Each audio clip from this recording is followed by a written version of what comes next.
Imagine you're sitting peacefully, sipping your tea in silence. Then someone says something hurtful, something unexpected. Within seconds, your heart races, your breath shortens, and the calm turns into a storm. That soft moment is gone. Where did that peace go? Why did one small word take it all away? Have you ever felt like your anger controls you more than you control it? Do you wonder why small things make you explode inside? Have you tried to stay calm, but your mind just won't listen? Let's say someone forgets to thank you, or maybe they don't return a favor. You smile at them, but they ignore you, and that pain builds. Your chest tightens. Your thoughts become loud. It feels unfair. It feels personal. But is it? Or is something deeper at play? Welcome, dear seekers of peace, to Wisdom Writings, the place where ancient Buddhist teachings guide us gently toward clarity, calm, and self-mastery. Today's journey will uncover what truly causes anger and how to uproot it from within. This is not just information, it's transformation. So stay with us till the end. Before we begin, take a breath. Feel your body. And if you want to walk this journey with more awareness, more kindness, and more strength, then like this video, share it with someone who needs peace, and subscribe to our channel right now. Your support helps us keep creating powerful, healing content. Drop your thoughts in the comments. What triggers your anger the most? Let's grow together. And don't forget to stay positive till the very end of this video. Comment Namo Buddhaye below. Let this sacred phrase be your anchor. Now, let's begin to understand the roots of your anger. Let's begin to change your life from within. Anger does not come from outside. It arises from within. What appears outside may only act as a spark, but the fire has already been resting in the wood of our thoughts, memories, and attachments. A person sees another person disrespect them, and the mind reacts. But the root of that reaction was not the disrespect. It was the expectation, the hidden ego, the unresolved pain sitting silently within. To change our angry behavior, we must go back, not to the event, but to its roots. Why does a word trigger fury in one person and silence in another? Why does one person boil while another remains like a quiet pond? The answer lies in the unseen roots. Deep inside, we all carry stories, some of them old wounds, some unspoken fears, some tightly held desires. These are the roots that anger drinks from. In Buddhism, this is called the chain of dependent origination. Anger is not born randomly. It is caused. And if something is caused, it could be uncaused. That is the beginning of freedom. Anger often sprouts from a seed of craving. We want people to respect us. We crave control. We want things to go our way. When this craving is not fulfilled, it leads to frustration. That frustration, when it gains heat, becomes anger. And if we keep feeding it, it becomes hatred. The Buddha taught that all suffering comes from attachment, and anger is a fierce expression of that suffering. Look within. Whenever you feel anger, ask, what am I attached to right now? What am I afraid of losing? What am I trying to protect? Maybe you're trying to protect your pride. Maybe you're trying to defend your image. Maybe you're clinging to how life should be, not how it is. And in that clinging, you're setting yourself on fire. Just as a tree grows toward the light, your anger grows toward what you think you deserve: recognition, agreement, love, justice. But when that light is blocked by reality, the tree becomes twisted. Inwardly, so do we. In many cases, anger is nothing more than pain dressed in armor. It is the cry of a heart that does not know how to grieve. It is sorrow refusing to become a tear, and so it roars instead. But in Buddhism, we are asked to look gently, not to suppress anger, but to understand it. Like a gardener tending to a wild vine, we must trace its stem down to its root. What is feeding it? What old pain is it growing from? Some people carry ancestral anger. Their parents were angry. Their environment taught them to fight, not listen. That anger is not even theirs, but inherited, passed on like a flame from one torch to another. If we do not extinguish it, we will pass it to others. We are not born angry. A baby does not know hate. It learns it through words, wounds, betrayal, rejection. Slowly, layer by layer, it becomes a mask we wear. But no matter how long we have worn it, it is still just a mask. It can be removed. You may think anger gives you power, that it protects you, that makes people take you seriously. But in truth, it robs you of peace, of sleep, of health, of relationships. It is a thief disguised as a bodyguard, and it blinds you. When anger rises, the mind becomes narrow. We stop seeing clearly. We stop hearing fully. We see an enemy where there is only misunderstanding. We react to shadows as if they were monsters. This is why Buddhism emphasizes mindfulness. To observe not just the anger but its causes. To slow down and ask, what is this really about? Why does this hurt so much? What am I feeding right now? Often, it is not the situation, but the story we tell ourselves about it that makes us furious. Someone cuts us off on the road, and the story becomes, they disrespected me. Someone disagrees, and the story becomes, they are attacking me. But the event and the story are not the same. The story is optional, and the story is where the suffering lives. To change angry behavior, one must rewrite the stories. Not lie to ourselves, but to see with more wisdom. To ask, is this worth my peace? Is this truly personal? Will this matter in a week, in a month, in a year? Most anger evaporates when we bring space into the moment. A single breath can become a bridge between reaction and response. A pause is not weakness. It is wisdom. We must also remember impermanence. Everything changes. The person who hurt you today may apologize tomorrow. The thing you lost may be replaced. The storm in your chest will pass if you do not hold on to it. The Buddha once said, holding on to anger is like grasping a hot coal with the intent of throwing it at someone else. You are the one who gets burned. Think of this whenever you feel fire rising inside. Are you picking up the coal again? So many of our conflicts begin because we want others to understand us. But peace begins when we try to understand them. Anger demands that the world bend to us. Wisdom asks, what if I bend a little instead? You are not your anger. It may visit you, but it is not your home. Your home is silence, compassion, understanding. You were born from peace, and to peace you can return. Understanding where anger begins is the beginning of its end. When you can see its roots clearly, you will stop watering them, and slowly, the tree of rage will wither, making space for something more beautiful to grow. Let the roots be exposed. Let the soil be healed. Then you will find that the fire does not control you anymore. You will walk through life no longer carrying embers in your chest, but light in your eyes. And from this clarity, the journey continues. The mind, when untamed, is like a monkey jumping from branch to branch, restless, loud, and always seeking something to cling to. Anger is one of the branches it loves most. It climbs it quickly, without thinking. But when a person begins to observe, to truly see their own mind, something begins to change. The monkey pauses.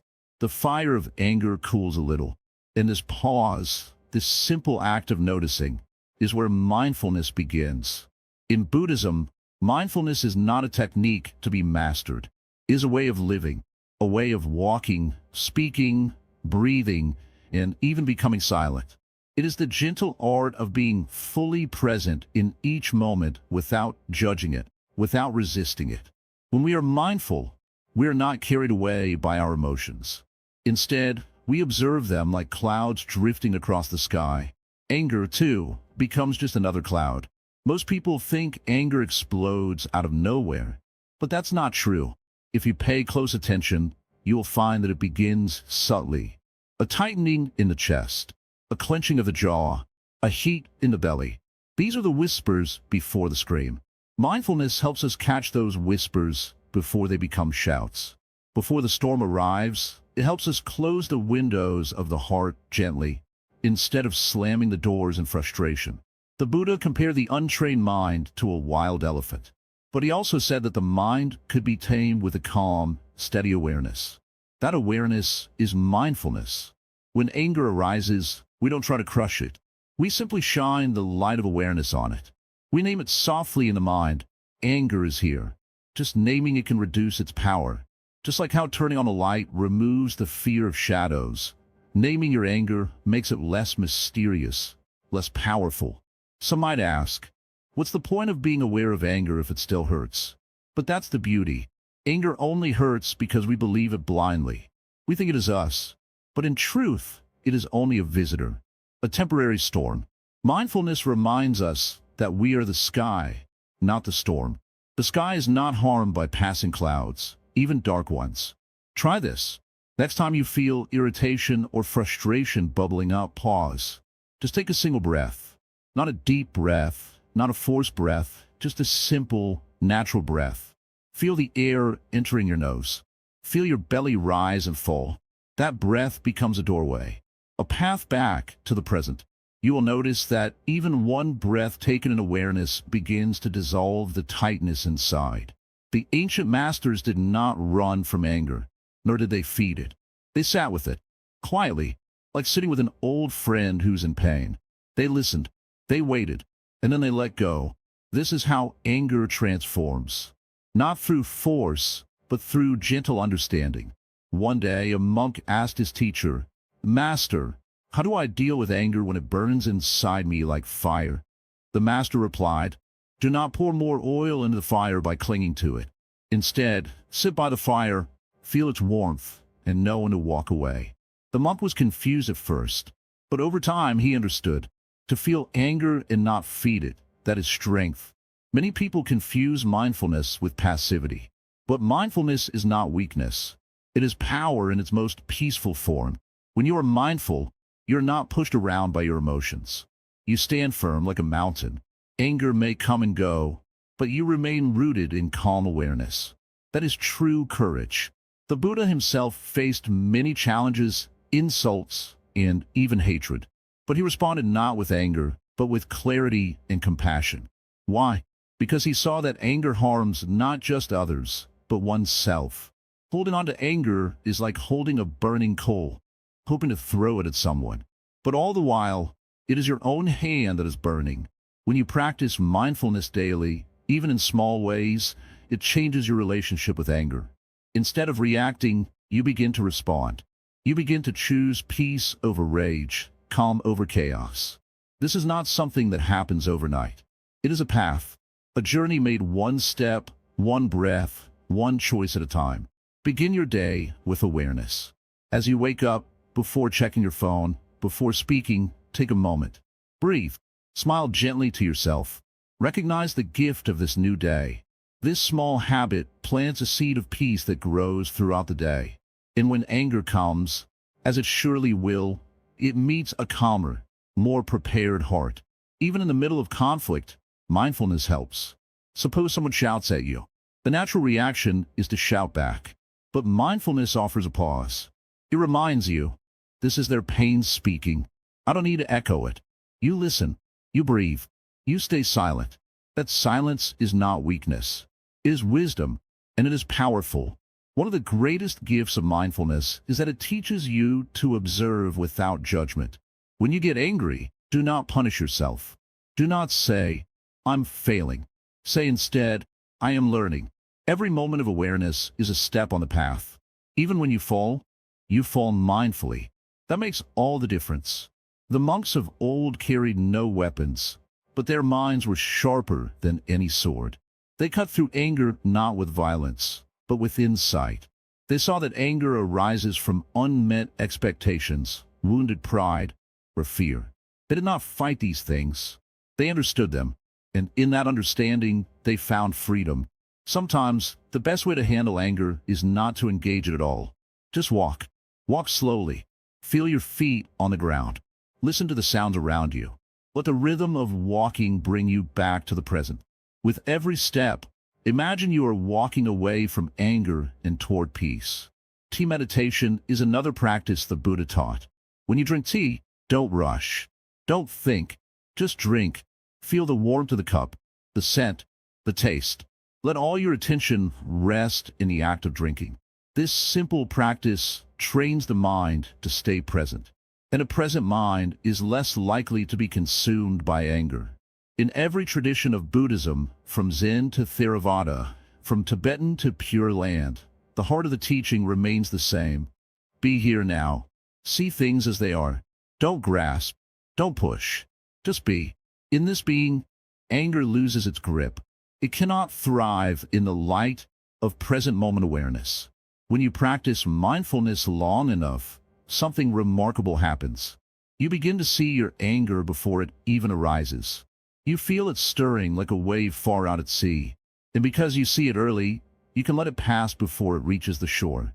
This is the highest mastery, not just reacting less, but seeing so clearly that reaction isn't needed. Let this be your daily prayer. May I be aware. May I be calm. May I be kind to myself and others. Say it each morning, each night.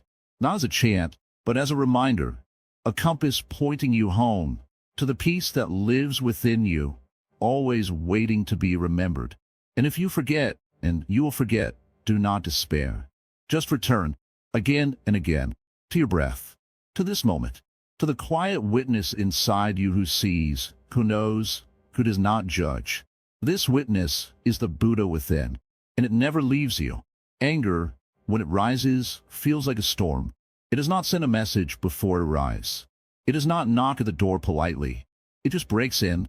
One moment you are calm, and the next you are caught in a whirlwind of heat, words, and reaction. But here is a truth often forgotten. Storms pass. They come and they go.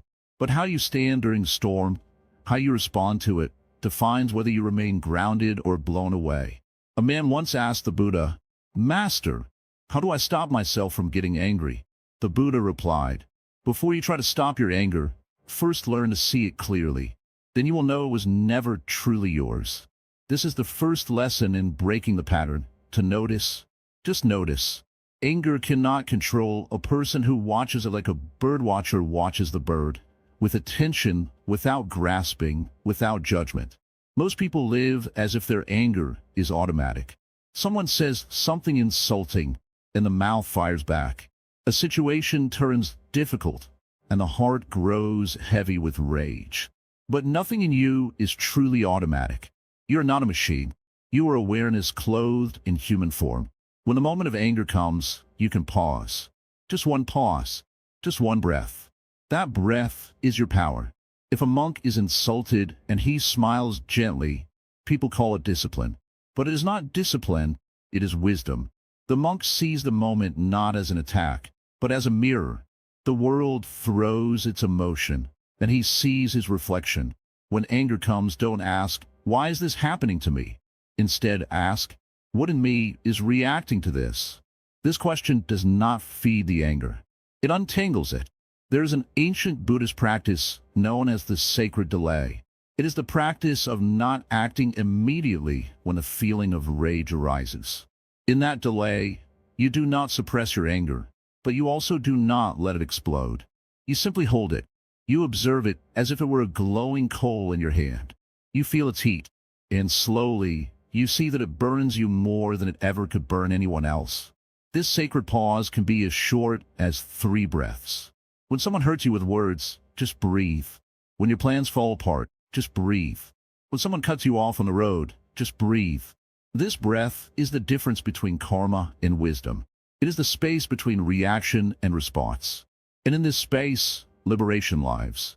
People often think they need to fight anger with strength, but the more you fight it, the more it grows. The Buddhist path is not to wrestle with anger, but to walk beside it until it no longer walks with you. Anger loses its power when you stop feeding it with stories.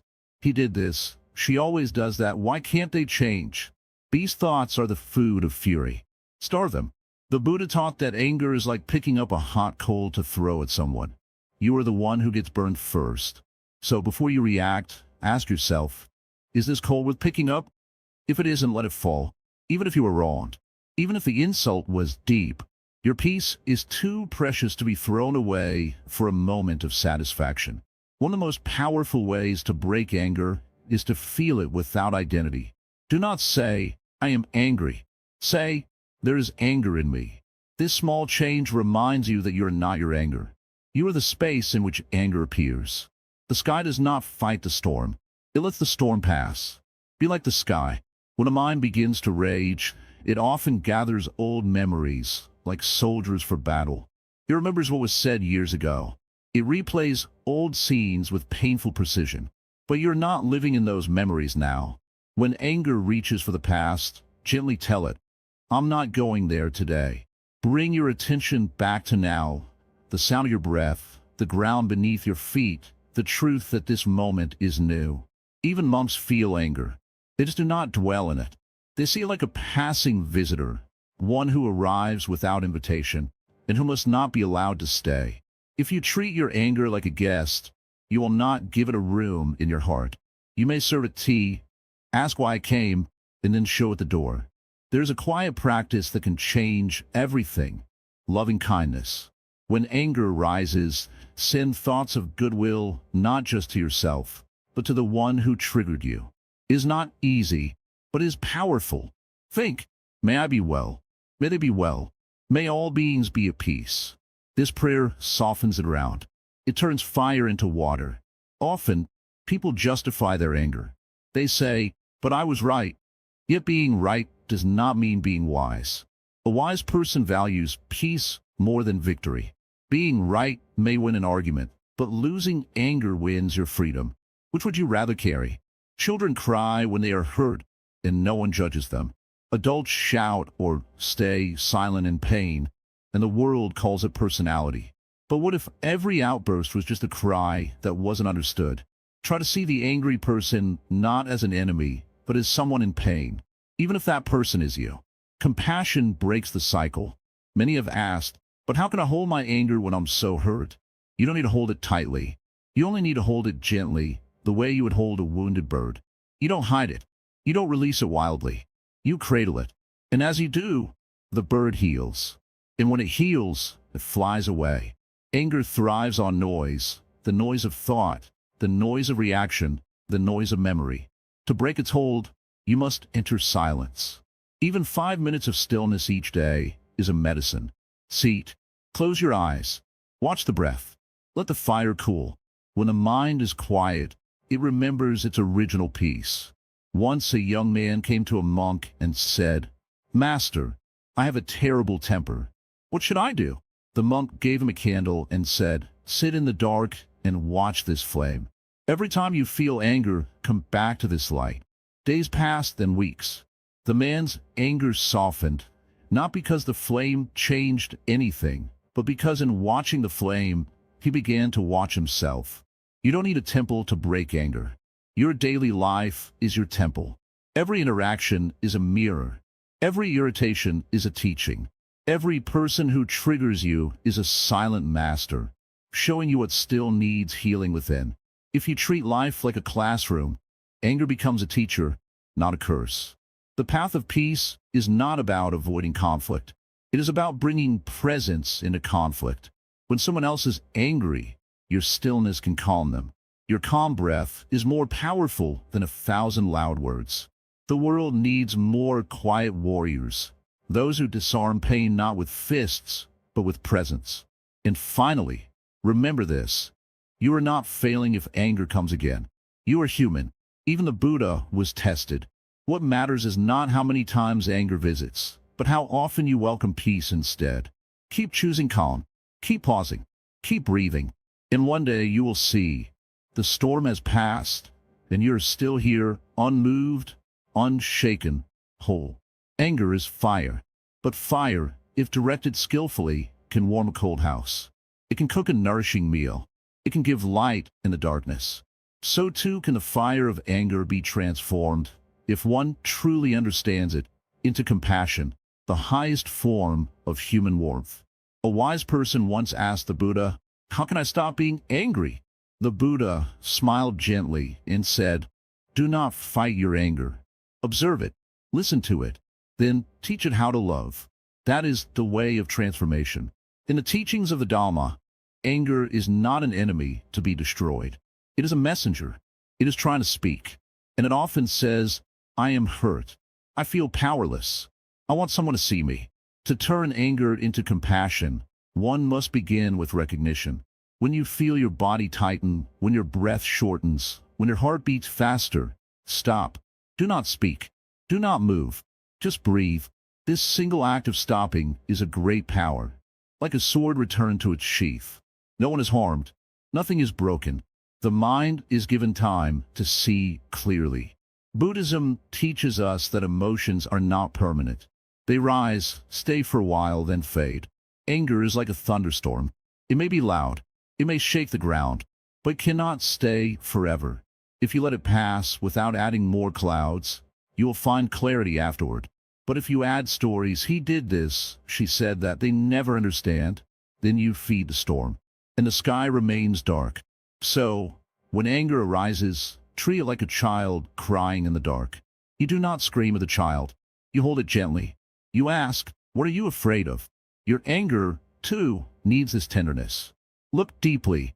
Ask, what am I protecting? What fear is behind this fire? Often, it is fear of rejection or pain from the past. When you listen this way, anger softens. It becomes a doorway to healing.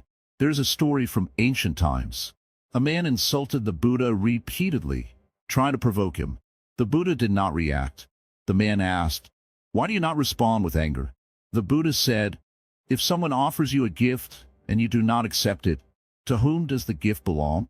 The man said, to the one who offered it. The Buddha smiled. Then I do not accept your anger. This story reveals a secret. We can choose not to accept anger, not only from others but from within ourselves. The moment we realize we're not our anger, that it is just a wave on the surface of the mind, we are free. This freedom is not cold. It is full of compassion. For now we see not just our own pain, but also the suffering of others behind their harsh words or violent acts. Try this practice. When you feel anger building, stop and ask, can I turn this into understanding? Instead of shouting, try saying, I feel hurt. Instead of attacking, try listening. This is not weakness. This is the strength of one who walks the middle path. The strength of one who refuses to add more pain to a world already burning with it. In Buddhism, there's a deep truth. Hatred never ends through hatred. It ends through love. You cannot punish the fire out of fire. You must bring water. That water is compassion. Not pity, not superiority, but a sincere desire for all beings to be free of suffering, including those who have hurt you. Think of someone who has made you angry. Now ask yourself, what pain might they be carrying? Do not excuse their behavior, but see their humanity. Perhaps they too were once a child crying for love. Perhaps no one taught them how to express pain except through anger. When you see this, something changes in your heart. That heart knot begins to loosen. The great teacher Thich Nhat Hanh said, when another person makes you suffer, it is because he suffers deeply within himself. He does not need punishment. He needs help. If you remember this in moments of anger, you begin to walk the path of the Bodhisattva, the one who chooses compassion, even when it is hard. Transforming anger does not mean suppressing it. It means letting it evolve, letting it teach you, letting it deepen your understanding of others. When you say, I see your pain, you are not surrendering to injustice. You are sowing the seeds of peace. You are becoming a bridge, not a wall. One day, someone may come to you in anger, and you will remember this teaching. You will not shout back. You will not turn away. You will say, I see that you are suffering. Let us breathe together. This simple act, though quiet, has great power. It breaks cycles. It creates a new future. Even in daily life, there are many opportunities to transform anger. A driver cuts you off. A colleague speaks rudely. A family member misunderstands you. In each case, you can pause. You can choose to be the fire or the light. The world needs more light. The world needs your light. Your anger is not your enemy. It is your raw energy. You can use it to harm, or you can refine it. Use it to speak truth gently, to protect the weak with kindness, to stand for justice without violence, to respond with wisdom instead of impulse. When you begin to see anger this way, it becomes your teacher. It humbles you. It softens your ego. It reminds you how fragile all beings are, and how deeply we all need to be understood. Compassion is not distant. It begins here, in these small moments of choice. Do not wait for anger to disappear. Use it now as a mirror. Look into it and see your own longing to be safe, to be loved, to be seen. Then look outward and see the same longing in others. In this shared humanity, your anger melts. What remains is tenderness. A heart touched by compassion is no longer quick to rage. It listens. It waits. It acts wisely. This does not mean being silent when harm is done. It means speaking from love, not hate. Acting from clarity, not chaos. And always remembering, every being is walking their own difficult path. So take this teaching with you. When the fire rises, breathe deeply. Ask, how can I turn this flame into a lamp that lights the way? That is the work of the awakened one. Not to fight anger, but to guide it. Not to drown it, but to redirect it, until it becomes pure love in action. That is how the Bodhisattva walks through this world. Not without fire, but with fire transformed. Not without anger, but with anger turned into the fierce compassion that heals all wounds, within and without. There's a quiet power in the heart that most people never touch. This power is not loud. It does not shout or push. It does not need to be proven. It simply waits, gently, silently, like still water beneath the storms of anger and resentment. This power is called forgiveness. And when a person discovers it, truly discovers it, they're never the same again. Anger and resentment often walk hand in hand. Resentment is like a rope tied to your ankle, dragging behind you the weight of every hurt, insult, and betrayal. The longer you carry it, the heavier it becomes. And yet, strangely, many choose to keep carrying it. Why? Because the mind whispers, if you forgive, you let them win. But this is not true. Forgiveness is not weakness. It is the greatest strength.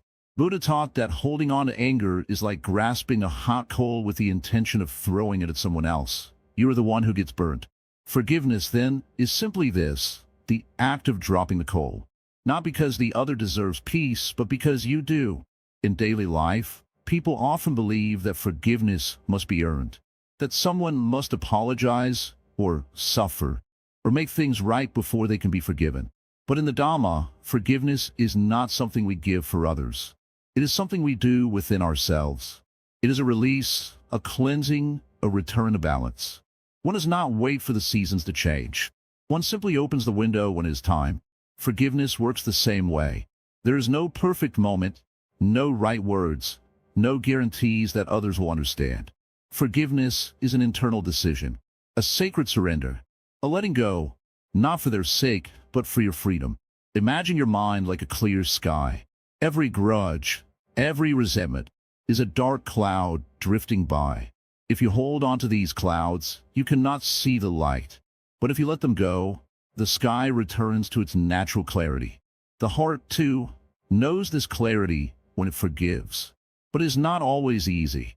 When pain is deep, the mind clings. It replays the wound again and again.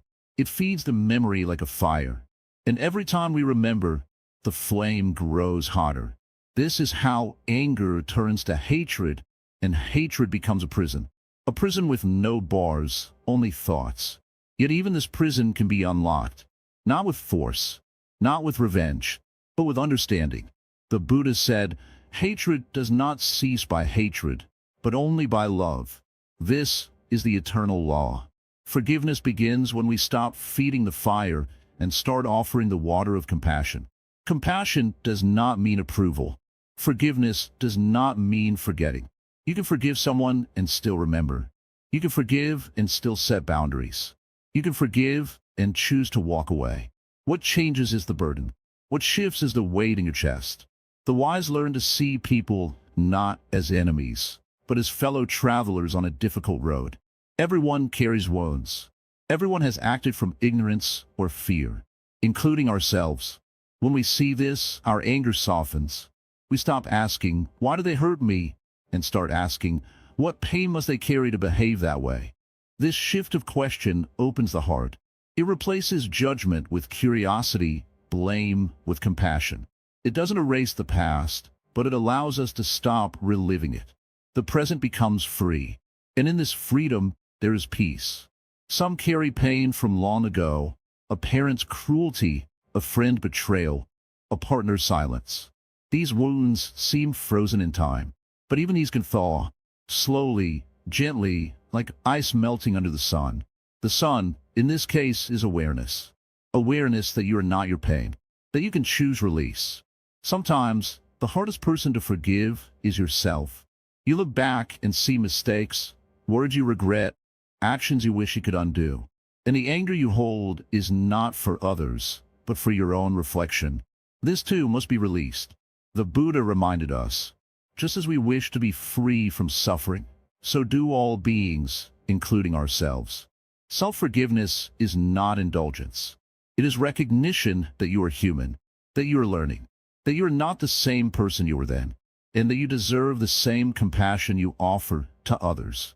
When you begin to forgive, something profound happens.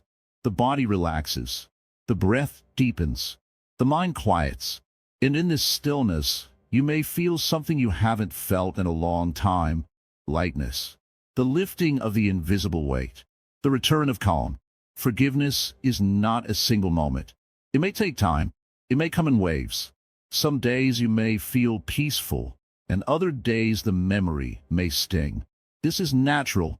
Healing is not a straight line. What matters is that you continue to return to the intention of peace. In meditation, we practice metta, loving kindness. Sometimes we extend it to those we love, sometimes to those who are neutral. But the real test, the deep work, is extending it to those who have harmed us. May you be well, we whisper. May you be free from suffering, not because they deserve it, but because we deserve to be free of the poison in our own hearts. The path of the Dhamma is not about avoiding difficulty. It is about walking through it with wisdom. Forgiveness is one of the bridges that carry us from pain to freedom, from reactivity to mindfulness, from hardness to softness. When anger dissolves, something beautiful rises. Gratitude, openness, presence. You begin to notice the sky again, the sound of birds, the warmth in your tea, the smile of a stranger. Life becomes vivid, not because it changed, but because you did. And so, the Zen Master smiles and says, do not wait for an apology to forgive. Do not wait for others to understand. Drop the stone. Free your hand. Free your heart. There is nothing more to hold. The way out of anger is not through punishment, but through wisdom. If forgiveness is one of the highest forms of wisdom, it is not a reaction. It is a conscious act, a spiritual offering, a return to your natural state of peace. And this peace, once tasted, becomes more precious than any vengeance, more powerful than any grudge. It becomes your refuge, your temple, your true strength. Let forgiveness be your gift, not just to others, but to yourself. The Zen Master sat beneath a Bodhi tree, the breeze gentle, the silence whole. He looked into the eyes of the listener and began to speak softly. When one walks through fire, the body burns. But when one walks through anger, the mind burns. That burn is not always visible, yet it lingers in the heart, sometimes for years. To change this, one must learn equanimity, not indifference, not suppression, but balanced presence. This is where the real shift begins. He said, equanimity is the space between a spark and the flame. It is that small moment, that pause, that stillness before the reaction. In that pause, 1,000 futures are born. If you choose peace in that pause, your entire life can change. People often confuse peace with silence. But silence is not always peace. Peace is the stillness that remains undisturbed even when thunder shakes the sky. It is the state of the mountain when storms pass around it. That is equanimity. You are that mountain. A person who lives with equanimity no longer takes everything personally. They do not jump when insulted, nor dance when praised. They see praise and blame as the wind. They feel it but do not fly with it. Their roots are deep. They know their worth is not in words, but in wisdom. Anger arises when we want the world to follow our story. Equanimity begins when we allow the world to follow its own story. This does not mean we give up effort or responsibility. It means we stop trying to control what is not ours to control. Other people's behavior, the weather, the past. Buddha taught that one who practices equanimity develops 4 immeasurable qualities: loving kindness, compassion, joy in the happiness of others, and serenity. These are not decorations for the soul. They are the tools for living.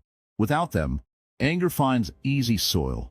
Sometimes we think, why should I stay calm when others are wrong? But this is like asking, why should I avoid poison if someone else drinks it? Their anger is their burden. Yours does not have to join it. Keep your cup clean. Keep your breath soft. Stay with yourself.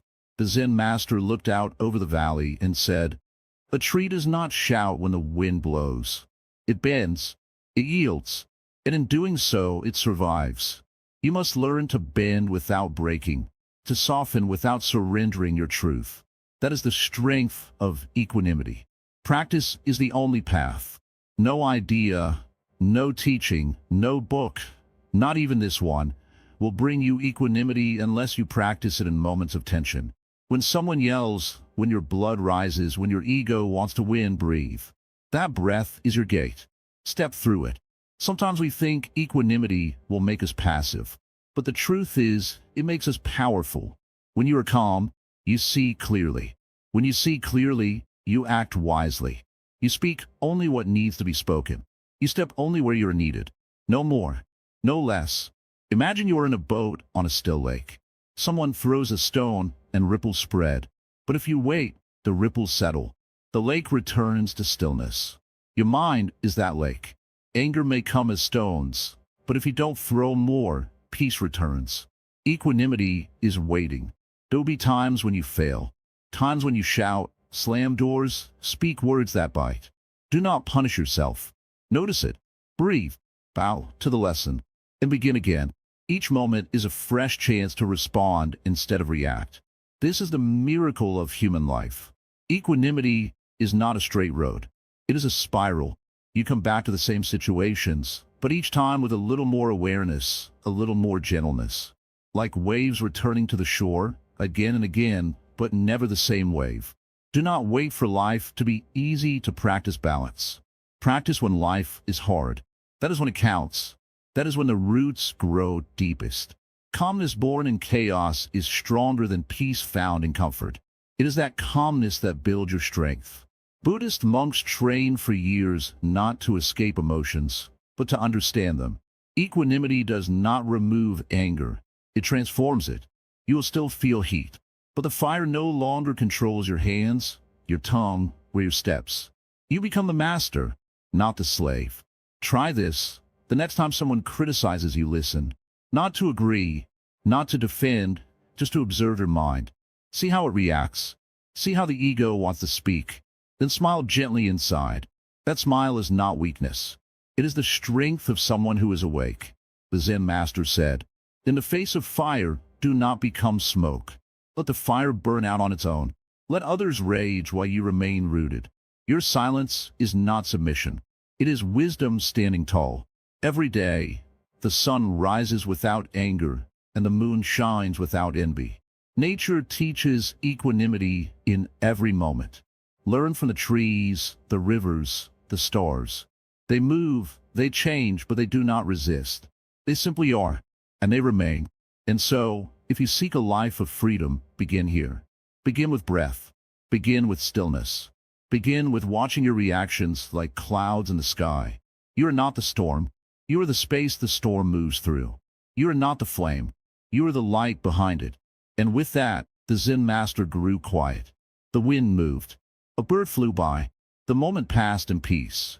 Imagine a forest after a storm. The winds have passed, the trees stand still, and the ground is soaked but calm. Everything feels quiet. The air is fresh. That's how your mind can become, too. After anger has been understood and transformed. Anger is never truly defeated by force. It does not vanish by being pushed away. It dissolves like clouds fade from the sky, when there is nothing more to feed it. All your effort until now has brought you closer to peace. You've looked at the roots of your anger, seen its patterns, used mindfulness, embraced forgiveness, and learned to respond instead of react. But now, the real journey begins. The journey of staying calm when the world shakes again. Even the Buddha faced criticism and slander. Even he encountered betrayal, but he responded like a deep, still lake. Why? Because he understood that no one can pour poison into your mind without your permission. That is your final lesson, to remain open-hearted and steady even when the storm returns. Every day, anger will test you. Sometimes quietly, sometimes fiercely. A word from someone, a delay in traffic, a failure in a relationship. The mind will want to react. But you now have a choice. A choice not to let that fire burn your peace. Let your breath be your anchor. When you feel it rising, pause. Feel the breath entering and leaving. Notice how your thoughts begin to settle, just like dust settling in sunlight. You do not need to rush. You do not need to answer everything. You do not need to defend every wound. Silence is not weakness. It is power resting quietly. It is the wisdom to know when peace matters more than pride. You may not get applause for your calm. You may not get recognition, but your inner world will flourish. Your relationships will soften. Your presence will become like a soothing breeze. People will begin to feel safe around you. Not because you are passive, but because you are deeply rooted. Anger steals energy. It drains your strength. It clouds your vision. But peace gives back everything. Peace gives you clarity. Peace gives you rest. Peace gives you freedom from regret. You must keep practicing. One day you'll notice something beautiful. You're no longer reacting the way you used to. Someone will say something cruel, and you'll smile. Not from arrogance, but from compassion. Because you see clearly now, hurt people hurt others. Your peace is not built in one day. It is built one breath at a time, one choice at a time, one pause at a time. Sometimes you'll fail, but failing is also part of the journey. Forgive yourself. Begin again. That is the Buddhist way. Gentle, persistent, compassionate. Don't chase perfection. Just be present. Don't suppress your feelings. Understand them. Don't try to be calm like a statue. Be calm like a river, always flowing, always adjusting, always alive. As you go on, you may begin to inspire others, not by preaching, but simply by being. A calm person teaches without words. Your family may notice. Your friends may feel it. Even strangers may pause in your presence and feel something shift. Anger will still exist in the world, but it does not have to exist in you. You could be the space that doesn't echo it. You could be the place where it ends. Buddhism teaches that enlightenment is not somewhere far. It is here, in this moment, when you choose peace over pride, understanding over judgment, stillness over shouting. You are not weak because you don't fight back. You are strong because you choose not to fuel the fire. You protect your joy. You guard your mind. You become your own refuge. So now walk gently. Let your heart remain soft. Let your eyes see clearly. Let your words be slow and kind. And when the storm returns, and it will, return to your breath. Return to your stillness. And watch how everything changes. Thank you for walking this journey. If this message has touched your heart, share it. Let others remember that peace is possible. If you haven't yet, subscribe to Wisdom Writings. Like this video, comment your thoughts, and let's continue growing together. You are not the anger. You are the awareness behind it. Keep walking the path, and let every step be a step in peace.